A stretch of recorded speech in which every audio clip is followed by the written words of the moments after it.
Or abstain, I don't know, recuse just for abstain. Yes. I just don't vote on it.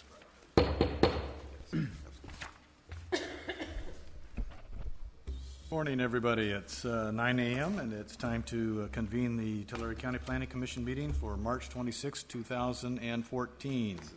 Roll call, please. Gong. Here. Millies. Here, Elliott. Here. Diaz. Here.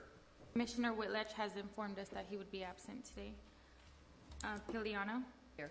Norman. Here. Aguilar. Absent.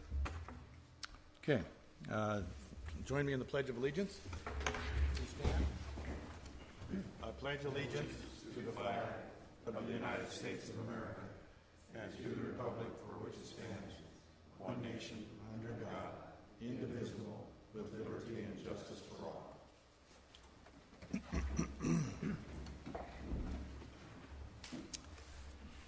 Item 2 is a public comment period. At this time, members of the public may comment on any item not appearing on the agenda. Under state law, matters presented under this item cannot be discussed or acted upon by the Planning Commission at this time. For items appearing on the agenda, the public will be invited to make comments at the time the item comes up for Planning Commission consideration. So that all interested parties have an opportunity to speak, any person addressing the Planning Commission may be limited at the discretion of the chair. At all times, please use the microphone and state your name and address for the record. Is there anybody that would like to address the commission on anything that is not on the agenda today? Okay, seeing none, I would ask, since I heard the phone go off, if you have a phone, to either turn it off or put it on silent mode.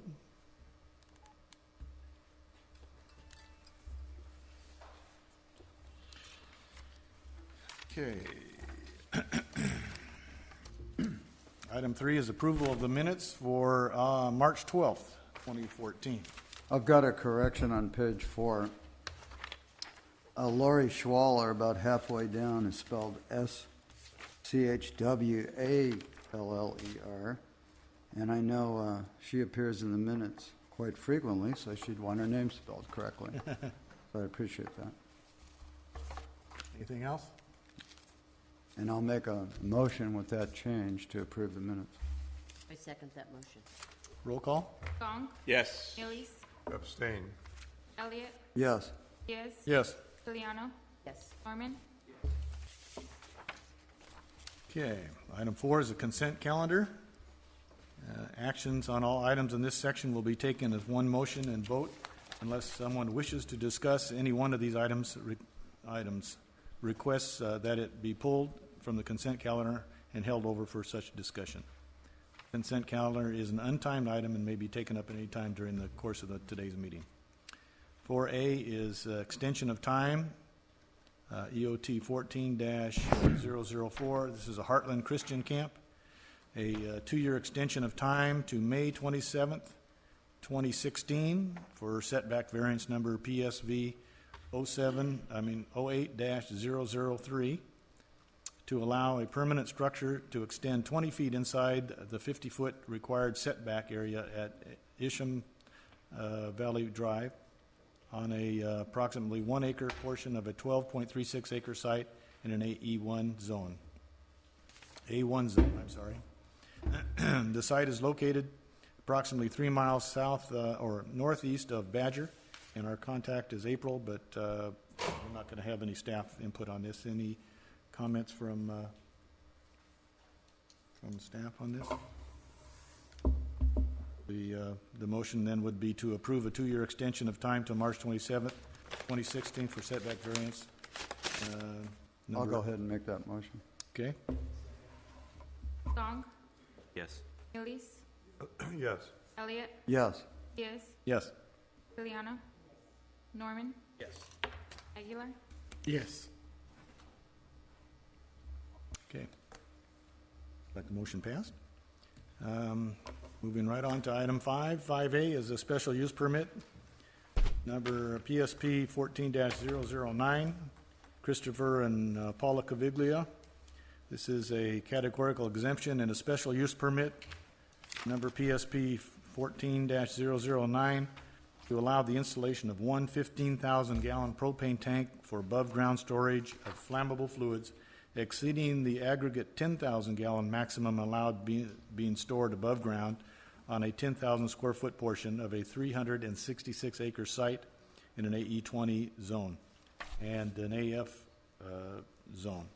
The site is located approximately 2,000 feet north of the intersection of Avenue 420 and Road 164, east of Arosi. And our contact is Dana.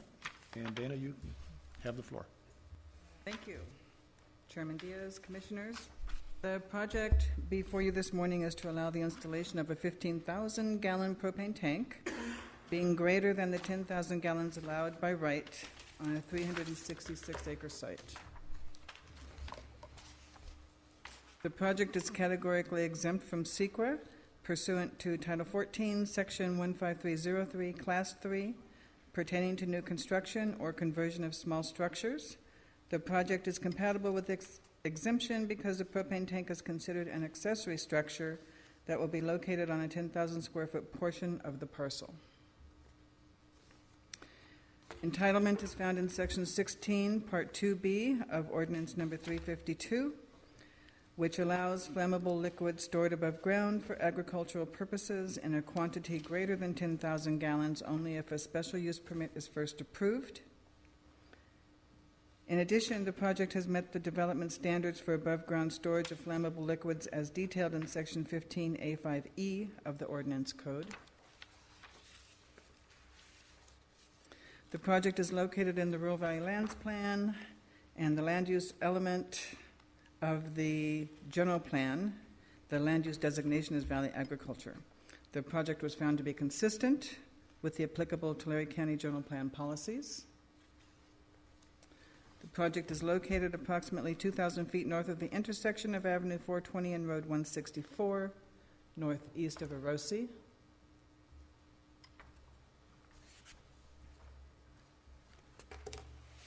Project site is located in the AE20 zone, which is a exclusive ag, 20-acre minimum, and it contains a single-family residence, citrus orchard, storage buildings, and open space.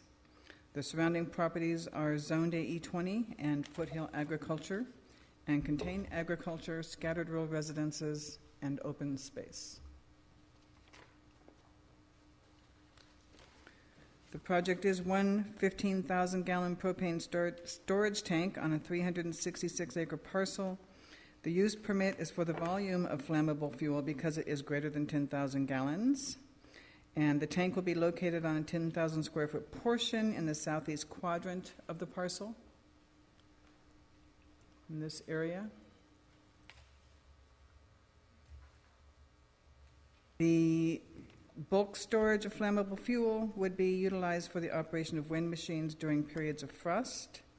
The number of employees is variable depending upon the season, crop size, and market demands. Typically, 3 employees work at the site to check irrigation and other agricultural activities. Their hours are generally 6 a.m. to 5 p.m. This proposal is a seasonal operation and would be used only during freeze events.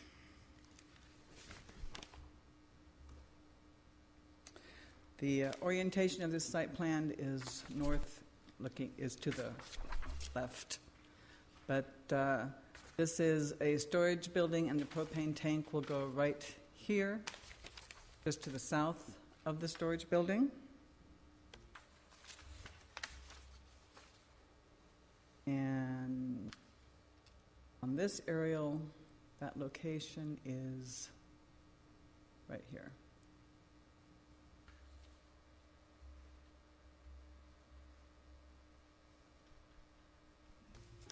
This project was noticed according to the law.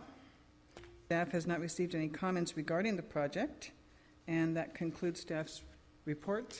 Pending any questions from your commission. Any questions for Dana? Thank you, Dana. Welcome. This is a public hearing. I'll open up the public testimony portion. The Caviglia is here to make any comments. Okay, decline. Applicant has opted to not speak. Okay, thank you. I'll close the public testimony portion and move it back to the commission. I'll make the motion, we approve special use permit PSP 14-009. Second that motion. Gong, And the categorical exemption. And the category exemption. Okay, roll call? Gong, Yes. Elise, Yes. Elliot, Yes. Yes, Yes. Piano, Yes. Norman, Aguilar, Yes. Okay, the motion is passed. Okay, moving on to 5B. This is a special use permit number PSP 13-060, Apex Natural Renewable Generations, an LLC, with Neil Leahy. This is general rule exemption and special use permit number PSP 13-060 to allow a 750 kilowatt solar-powered electrical generating facility on an approximately 10-acre portion of an 18.5 acre parcel in an AE20 zone. The site is located on the southeast corner of the intersection of Avenue 460 and Road 120, east of Orange Cove. And Dana is the contact. Again. Thank you Dana. again, Chairman ahead. Diaz. As you stated, the project is to allow a 750 kilowatt solar-powered electrical generating facility in the agricultural 20-acre zone. This activity is covered by the general rule pursuant to Title 14 California Code Regulations, Section 15061B3. Pertaining to CEQA applies only to projects which have the potential for causing a significant effect on the environment.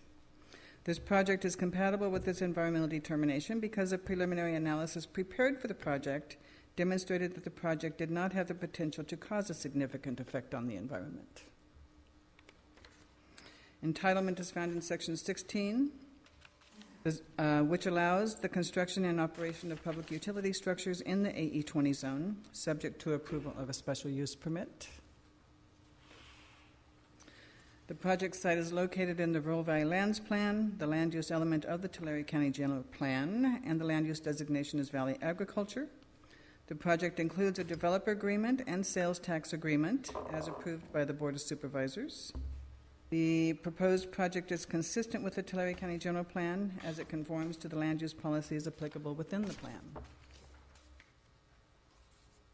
project is located on the southeast corner of Avenue 460 and Road 120, east of the city of Orange Cove. The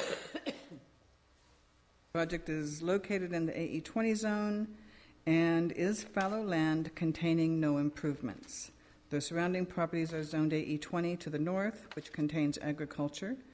The water treatment facility for the city of Orange Cove is to the east.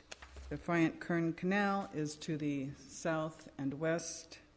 And the Orange Cove city limits and the Fresno County line are both adjacent to the property on the west. Dana, is this in the Williamson Act? No, this is not. The project is a 750 kilowatt solar photovoltaic energy generating facility on a 10-acre portion of an 18-acre parcel. The facility will include PV panels, inverters, transmission and communication lines, underground electrical facilities, and multiple equipment pads to place some of the electrical equipment on. As part of the special use permit application, the project applicant will be submitting a reclamation plan that will return the site to its pre-project state. At peak production, the facility will generate 1,500,000 kilowatt hours of energy annually, enough energy to reduce greenhouse gas emissions by more than 26,680 metric tons of CO2 equivalent over the first 25 years. This is the site plan. The project will include the installation of approximately 3,800 solar modules. The arrays are lined in even-length rows with the center line of each row about 20 feet apart, and that space will provide enough area for service and cleaning vehicles. The electrical interconnection will be to a PG&E distribution line that runs adjacent to the western boundary of the property along Road 120, which is right here. And the site will be remotely monitored and will not require any permanent employees. It's anticipated that the facility will generate approximately 1 to 2 weekly trips related to scheduled and unscheduled maintenance, and the perimeter of the site will be fenced for security purposes. This is the northern portion of the property, looking east along SR 63 and the road to the west. This portion of the property will not be developed. This is the southern portion of the property where the arrays will be constructed.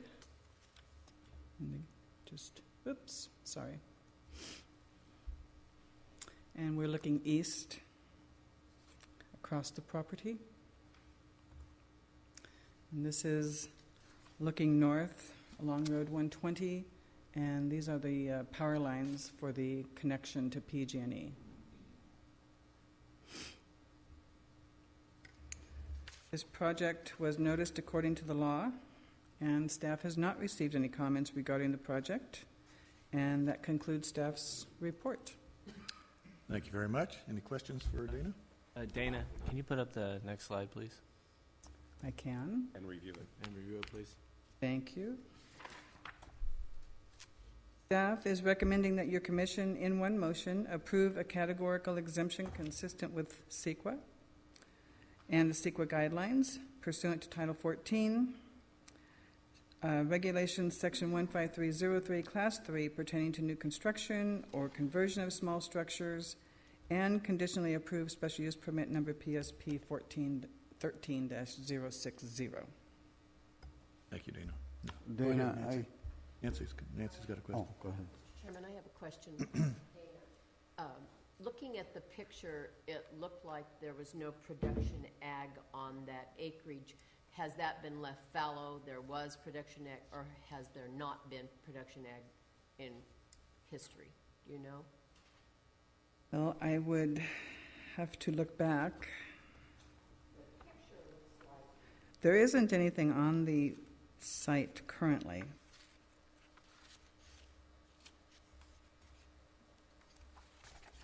But nothing's been torn out of it, or? No. The applicant might have.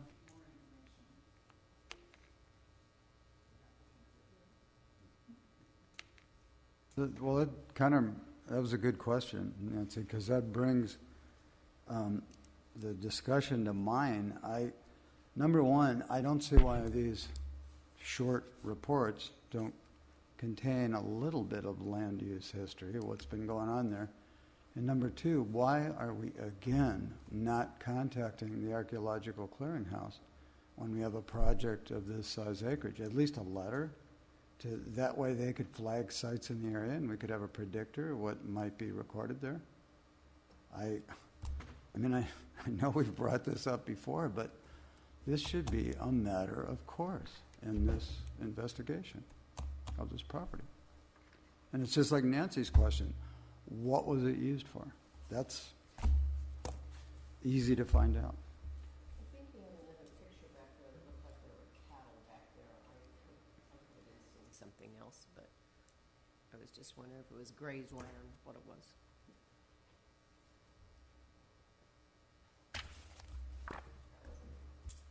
It looks as if it's been fallow for some time, a few years anyway, to get that much vegetation. And that's a great parcel to take a look at for cultural resource. Well, Mike Washam, Economic Development Manager. Apex Renewable, they contacted this site's been under review for quite a while. They submitted the application. The land's been fallow for a very long time. I do not know the specific. When you say, has it ever, I don't know. But for a number of years, it has been in the same state that it is currently. It's nothing that they've done for anticipation of developing it into solar. It was that way when they first contacted us, and at that time, we always discussed what was going on, and it had been that way for a number of years already. So they first contacted us about 2.5 years ago. So at that point, it had already been fallow for a number of years at that point. So I don't have the specific history all the way back, but it has been for a number of years. Thank you, Mike. In the secret analysis under agricultural resources, it does say that When I looked at the aerial photos, it had not been farmed since at least 2006.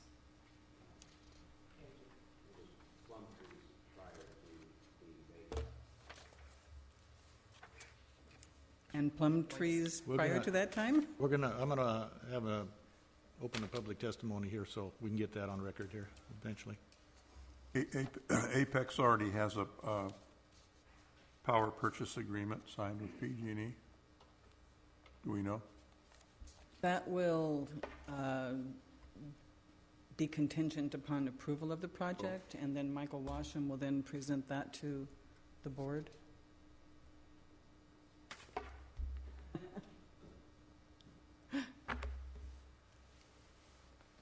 I don't know what the status is of the power purchase agreement at this point in time, but this is part of the process.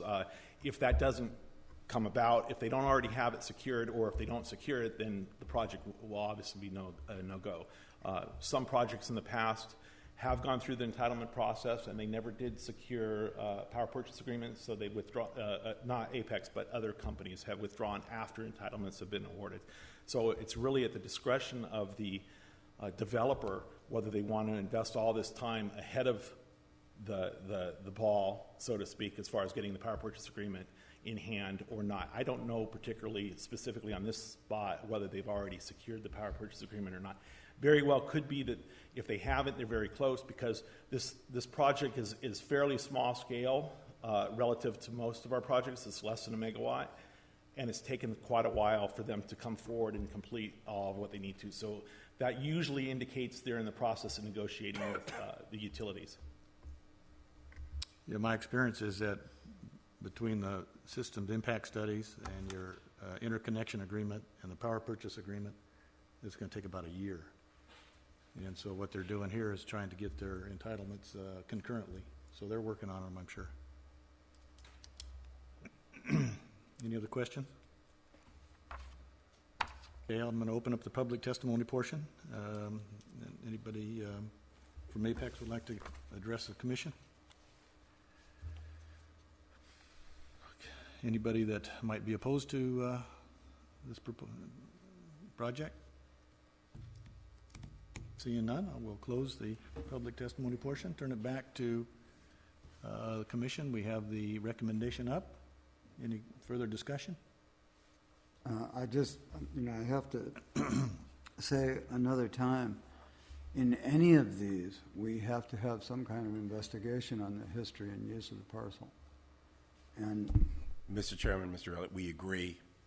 And what I would suggest is that we amend the condition of approval that we are to get the response from Chris for the issuance of any building permit. So at least the record is reflected, and we'll share that with your commission. But we agree, and it will be done. Would you like to make that motion with that? yeah, I'll make that motion with that condition.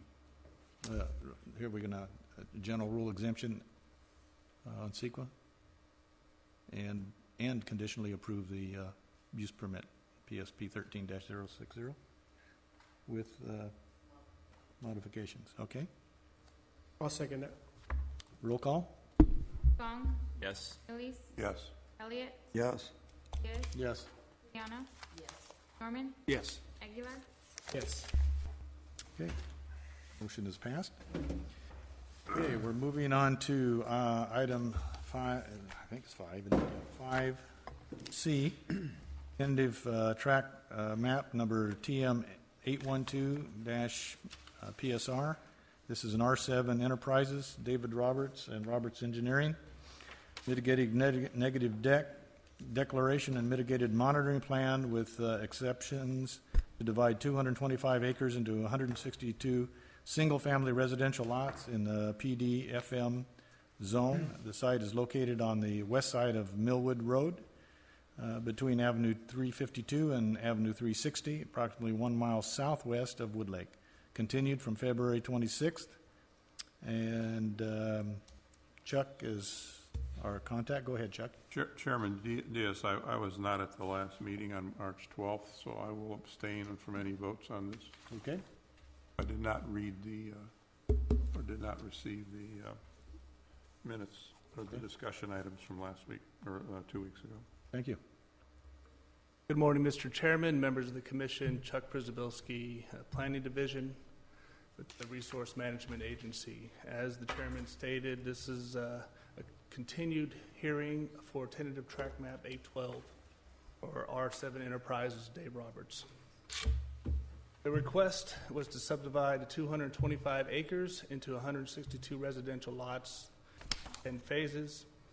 The Planning Commission closed the public hearing on March 26th, 2014, and directed staff to prepare a resolution recommended denial of tentative map 812 and the mitigated negative declaration to the Board of Supervisors recommendation.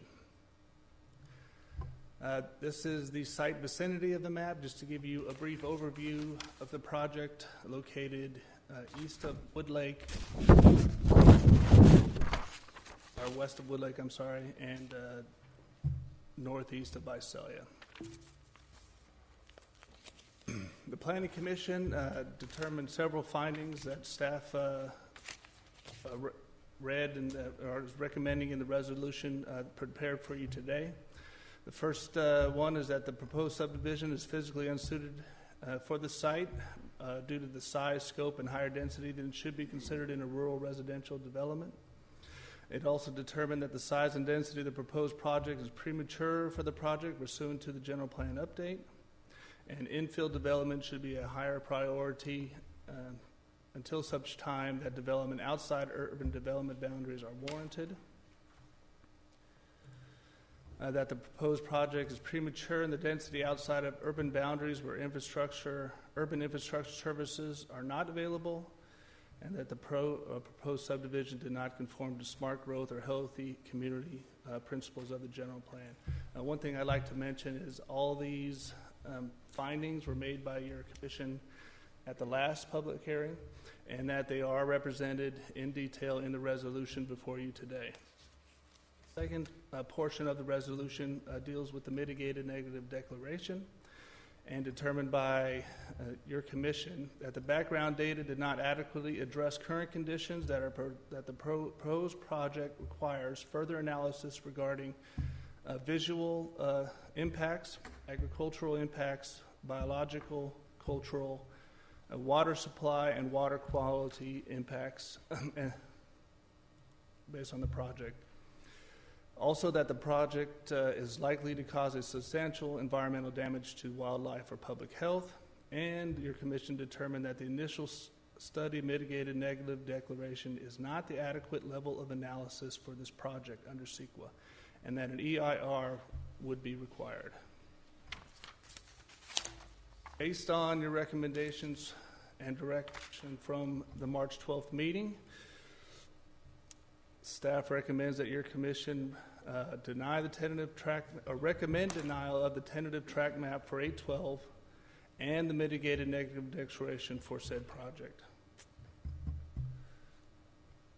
Any questions? That concludes staff's recommendation. This would be one vote, one motion. Questions? I just want to make one comment. I think that staff did an excellent job in summarizing a rather complicated subject, and I would make that. Just one quick, before you get a motion, Mr. Spada,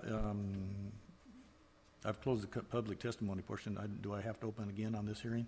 You don't have to open it, but it's in your discretion if you would like any comment from the applicant or members of the audience. You can keep them brief, but I think it would be appropriate if it's in your discretion I agree. for them to be able to respond I would like to have materials. the I would also respectfully like to suggest, with regard to the last recommendation slide, it should be reversed in the sense that we're recommending the denial of the MND and denial of the tentative map. Thank you. Okay. I'm going to open up public testimony portion in the event the applicant or his agent would like to comment, make comments to the commission.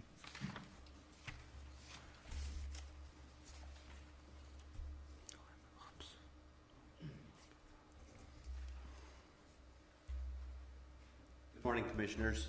My name is David Roberts, the applicant for this proposed subdivision. My family's obviously disappointed in the Commissioner's findings and disagree with some of the conclusions. We think this would be a lot of what Woodlake needs for economic activity. The scale of the houses would be unlike what Woodlake has now, would be a great support to the town. Yes, it is about a mile from town, but it's a close mile, and it's like nothing Woodlake currently has. It would not only, the scale of these houses would obviously bring entrepreneurs into town, so it would not all be commute traffic just into Visalia. Over the 10 years we've worked with staff, we've hired the experts, we've done the tests, we've done 80 percolation sites, we've done the water quality quantity test, we've done the traffic survey. You're aware of all those. So we'd like the opportunity to work with staff again. As far as the property's been farmed since approximately 1914, been disturbed many times with trees being planted, terraces being put in, leveling activities, scraping activities, that as far as bones or other things of the past, I'm sure they've been disturbed over that time. The channel's been cleaned by the county for flood hazards many times. So it's all been disturbed over the decades. Long and the short, we would welcome the opportunity to work with staff to try and get this project to where the commission liked it. Thank you. Thank you.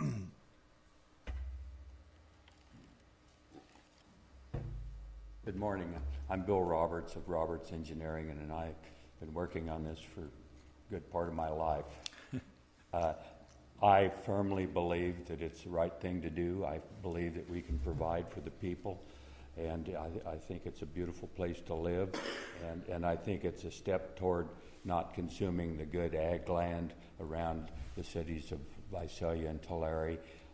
It's a chance to locate some of the population out in the foothills, and I'm a firm believer that's where the people should be living. And if you have any questions, I'm very positive that there is adequate water and there's everything else to meet the people's needs.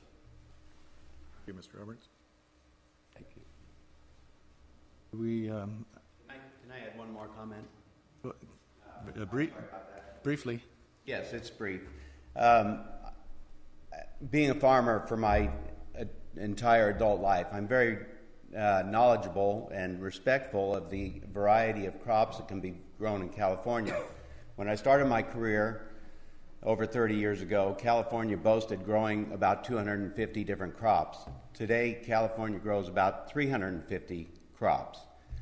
That's a very important fact. But this property, because of the elevation, because of the soil depth, because of the heavier soils, this property is capable of growing about 5 different crops, would be my guess. So as far as saving valuable farmland versus lesser quality farmland, this is a great thing in that regard also. We're very limited in the options we have going forward as farm ground. That's all I wanted to add. Thank you. Thank you. Anybody else would like to make any comments at this time? Okay, seeing none, I'm going to close the public testimony portion. Move it back to commission. We have a recommendation up. Any discussions? I think we've heard it all.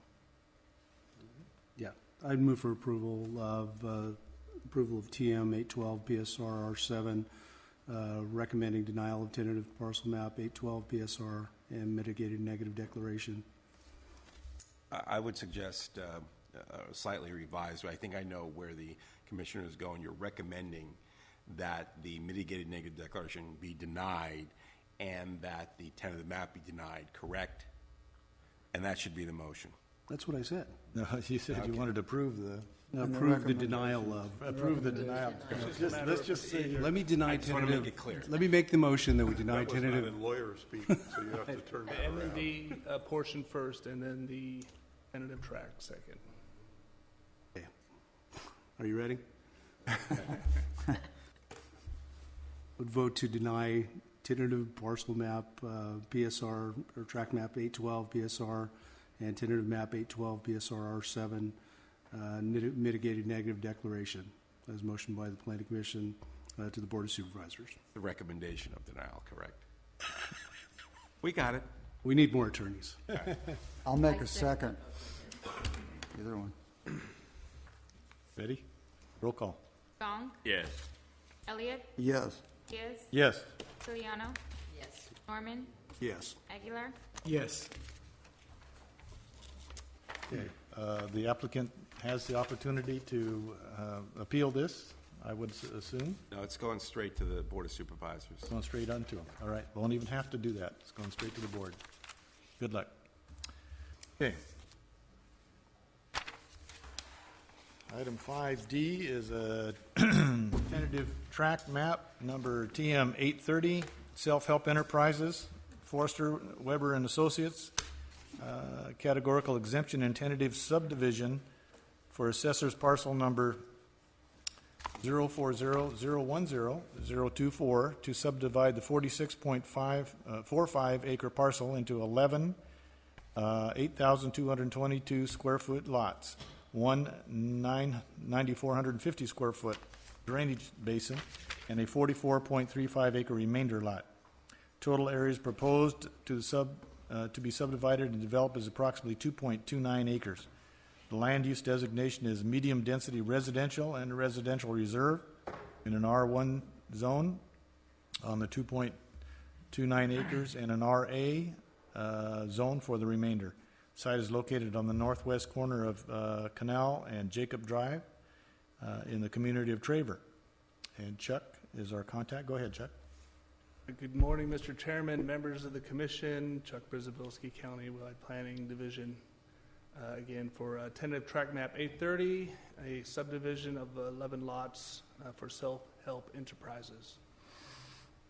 Just a brief overview of the proposed project. The request is to subdivide 46 acres into 11 residential lots, a drainage basin, and a remainder. The 11 residential lots are approximately 8,000 square feet in size. The ponding basin is approximately 9,400 square feet in size. And the remainder is approximately 44 acres. The total area of the subdivision is only 2.29 acres. That's the 11 lots and the ponding basin being subdivided out. The CEQA document is a categorical exemption per 14 California Code Regulation, Section 15332, which is infill development. The applicant is Self-Help Enterprises, represented by agent Mr. Randy Forrester of Forrester, Weber and Associates. And the community, the location is the community of Traver. This graphic represents the site in the community of Traver along Highway 99, north of Visalia, southwest of Dinuba. This represents an aerial photo of the site. And as we'll see in another slide, the northern portion of the site is within an orchard and will remain so.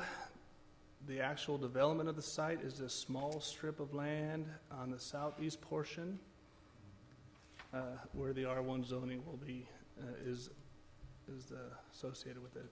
This is the general plan map of the site. The majority of the site is residential reserve.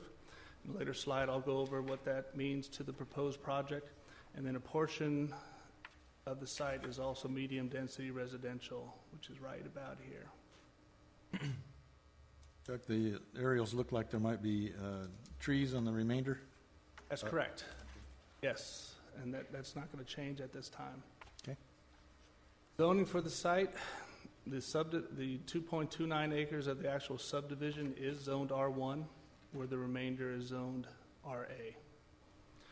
The zoning around the subject site, the school site to the east is RA, and most of the residential structures for the community is south of the site, and that's also zone R2, or a residential land use designation.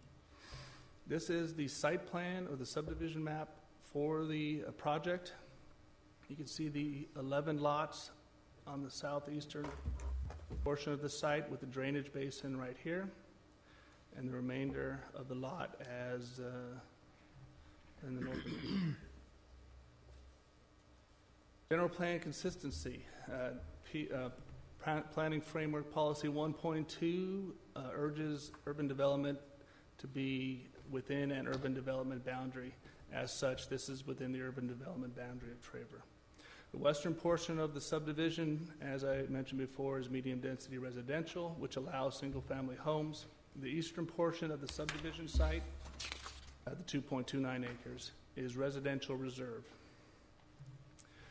For a parcel to become a regular residential designation and not a reserve, it has to follow three parameters. The first, that the project site is not within the Williamson Act. The second, that urban services and infrastructure are available to serve the site, and the property is contiguous on one side to urban development. This particular project is not within the Williamson Act.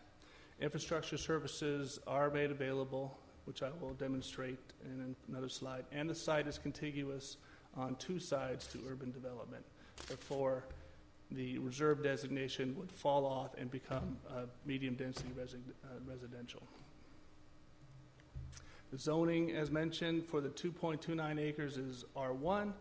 As such, the minimum lot size for R1 is 6,000 square foot minimum lot size, which the project complies with the zoning for that portion. Regarding infrastructure, infrastructure will be required to serve the lots within improvement plans prior to the approval of the site plan as required by County Engineering Division. Will serve letter was received from the Traver Water Company, and any construction of the improvements to connect to the system will be required.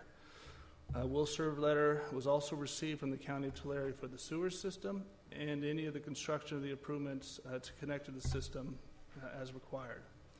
The inclusion of 11 lots must be within the Traver zone of benefit, so they will have an application that will require the 11 lots to be included in the Traver zone of benefits, be served by the sewer sewer system. The inclusion of this will require a force main, which will be a part of a grant application by the county. The proposed project will have curb, gutter, and sidewalk. They will have street lights.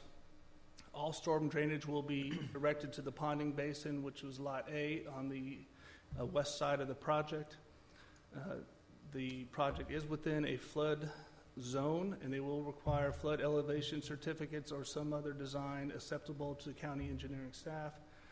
They will have road improvements to the subject site as they're cutting the roads for the sewer and the water lines to be connected to the systems. They will have to be designed to Class 2 and improved.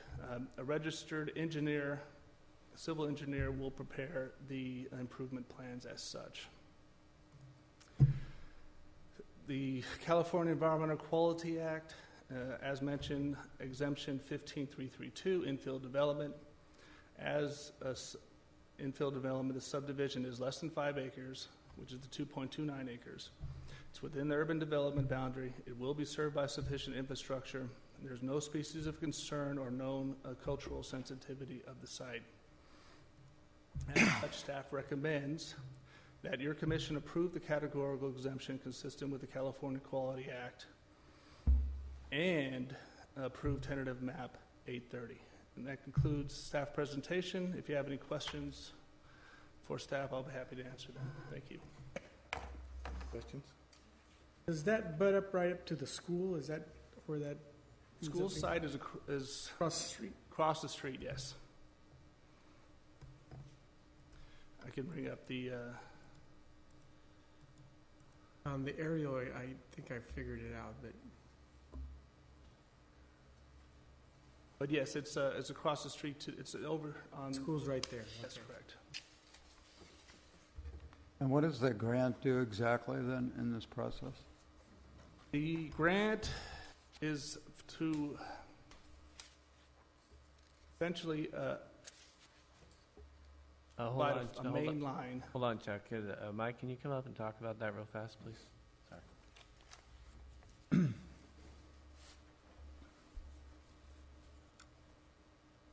Morning, Mike Washam, Economic Development Manager.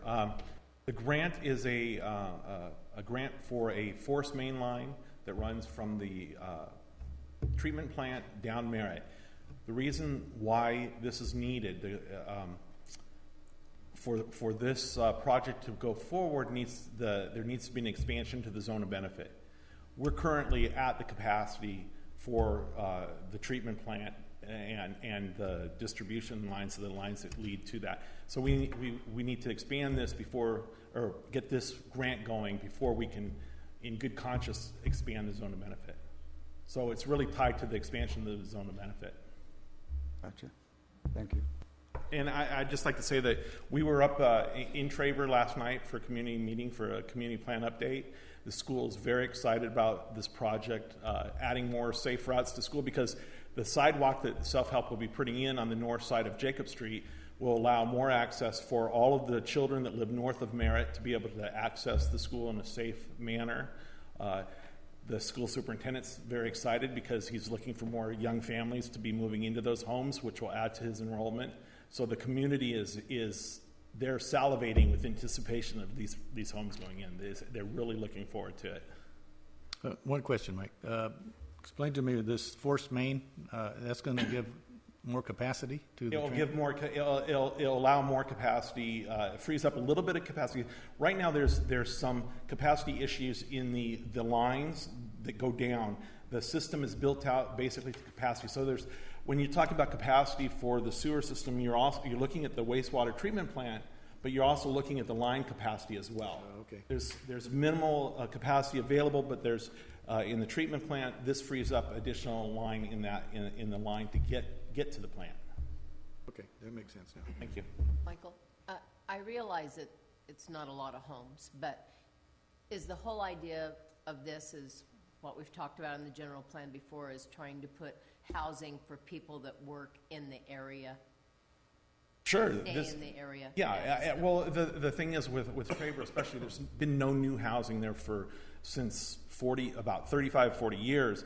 So when for a community to really sustain itself, and this is all about sustainability, you need to have those opportunities for when children that were raised there, now it's time for them to move, start their own families. They don't have the opportunities to be able to find housing in their local community.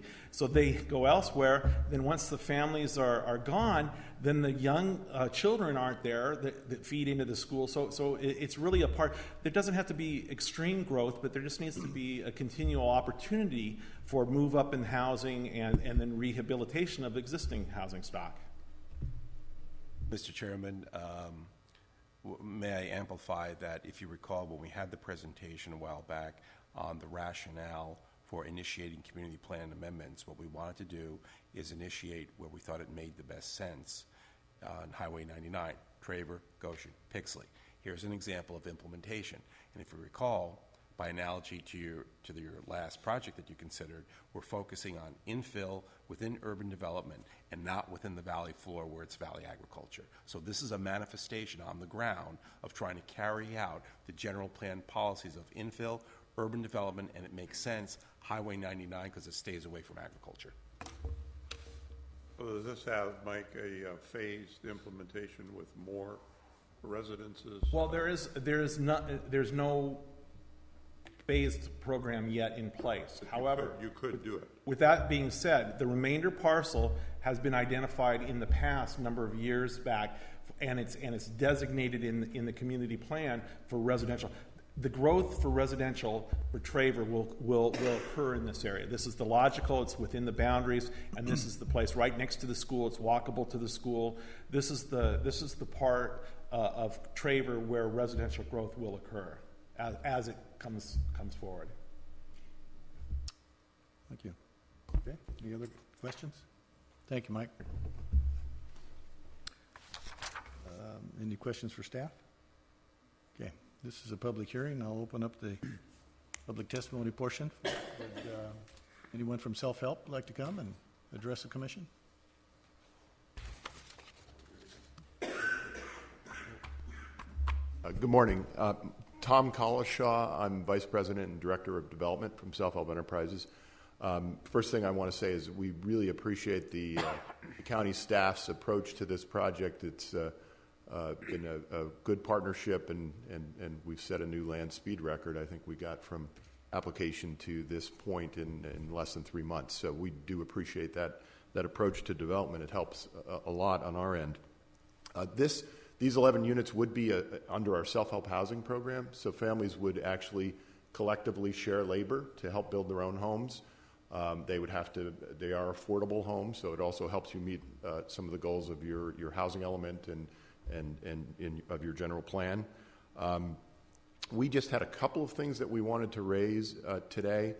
One of the issues for us was we had some miscommunication with our engineer, and we had intended this to be a vesting tentative map. I know we didn't pay the fee for that, but if there was any possibility of approving this as a vesting map, we would pay the additional fee and be happy to do that.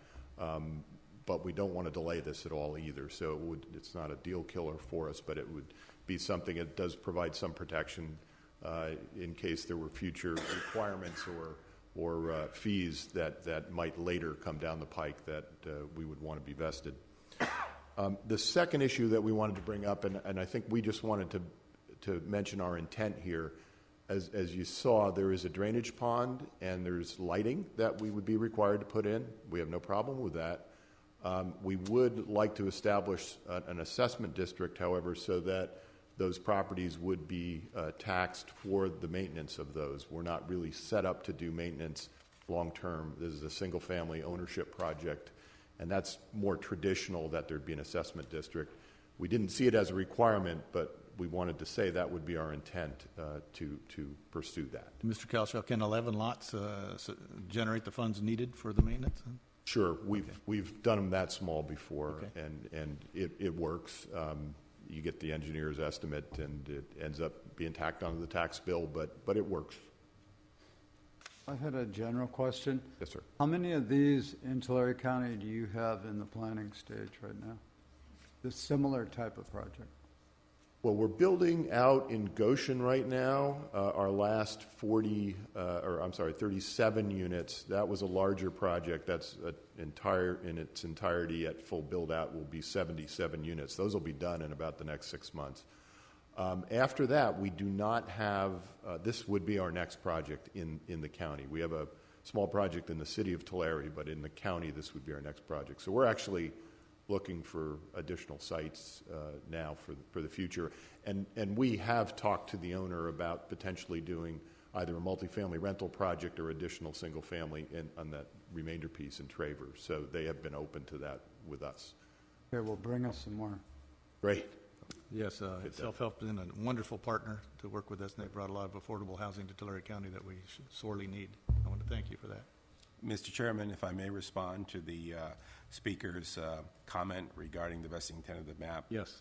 Staff is prepared today to recommend that you take action so that the traditional tentative map, if you will, would be approved. There's an alternative. We could continue the matter, let's say, for 30 days so that the applicant and the applicant's engineer can revise the tentative map to make it vesting. However, as the applicant engineer know that in order to get a vesting tentative map, more engineering studies are done on the front end rather than the back end as a quid pro quo. Therefore, it's in the judgment of the applicant whether he wants to do that, but we're willing to accommodate if that's the type of entitlement you prefer. I would say then we would prefer to just go with the straight map today and not, I appreciate that. And as a practical matter, I understand the difference between vesting and traditional. We don't see any opposition. There's no contemplated land use designation change, in which case, as soon as you get your building permit and go, you'll be good. That's fine. Thank you. So we're just staying with our traditional map. That would be our recommendation. As presented today, right? Yes. Okay. Any questions for Mr. Collishaw? Okay. Yeah, what's the difference between a traditional map and a vesting map? Well, typically, when you get a vested map, in certain situations, it would give the developer protection against future changes in either zone changes or other new requirements, and that may include impact fees and those kinds of things. So So there is a certain level of protection with a vesting map that you don't really have with a tentative map. But I would leave that question more to lawyers. But the lawyers tell us we're more protected as a developer for those kinds of future actions. We don't anticipate them here, and as has been said by Mr. Spada. But we just try to do it as a general matter of principle, but we just missed it on this one. So, Thank you, Mr. Culshaw. thank you. Anybody else have any comments on this project? Yes, come forward. Name and address for the record, please. My name is Juan Lopez, 109 Conwood Court here in Visalia. And, seeing this presentation here gave me a lot of joy and happiness. I'm part of the Tulare County Grand Jury, and one of our projects this year was to visit a rural small school district, and we had an opportunity to visit Traver one day. And we saw a lot of parent involvement, a lot of community involvement, student activities. We saw a lot of needs that the school was providing, the community.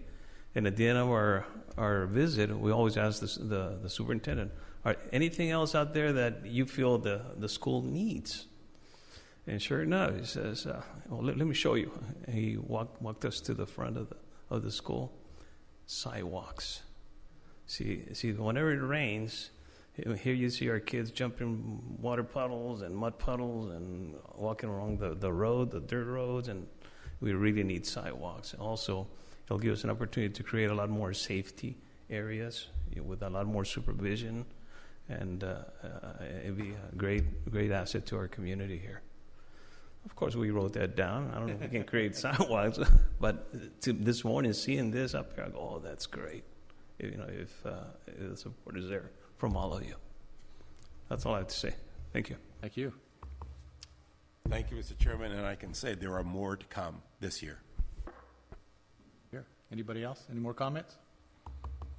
Seeing none, I'll close the public testimony portion, move it back to staff. We have a recommendation. Any discussions? I'll entertain a motion.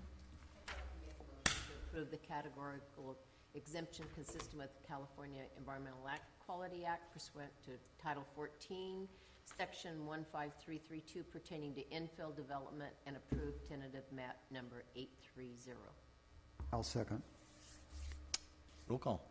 Gong, Yes. Elise, Yes. Elliott, Yes. Yes, Yes. Piano, Yes. Norman, Yes. Aguilar. Yes. Motion is passed. Thank you for your consideration. You bet. I would. Yes, you may. This is one of those projects that I call the feel-good project. You walk out of here thinking, ooh, we did something. This is good. And I just want to commend the staff and the planning and the self-help. Good planned development in a very need district. And our general plan is working. Absolutely. Okay, moving on to item 6. This would be the director's report. 6A is the planning director update. Yes, very good, Mr. Chairman. There's not a great deal to report at this time.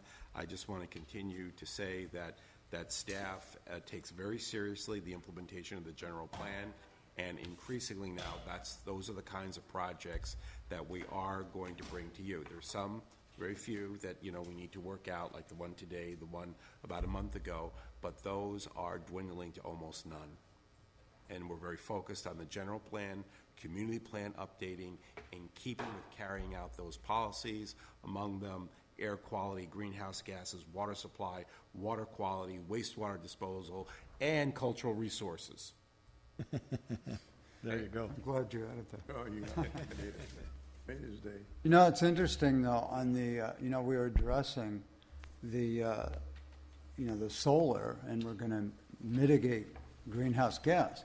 But we have to be careful not to jump on the bandwagon for one at the expense of another. So I'm sure you guys will take them all into consideration, and we appreciate that. That's all I have. Okay. Item 7 is Planning Commission discussion items or requests for any future agenda items. Anything anybody would like information on or discussions on? Okay. We're adjourned. We'll see you back here on April 9th. 1 hour. Thank you. Had to make up for last week. Oh, yeah, your last 2 times. Yeah. Oh, you're definitely better than last.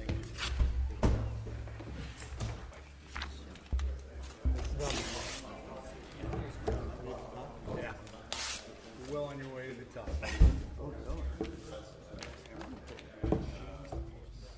Well, that's such a neglected part of Tulare County. We need to address it. They're good people to do it. Sorry. Yeah, it's not gonna work. Elmo. Elmo. Have a wonderful. Persian country. Velma.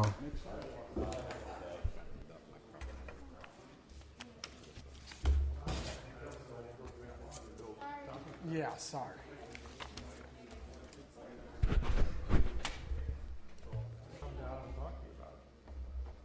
Clicking the wrong one? Okay. Don't let it happen again. No, just kidding. Okay. Finalize? Thank you.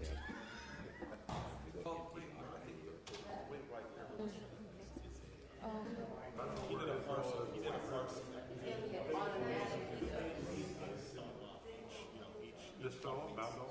No. Oh, White River. White River is. How big a site is it? Mhm.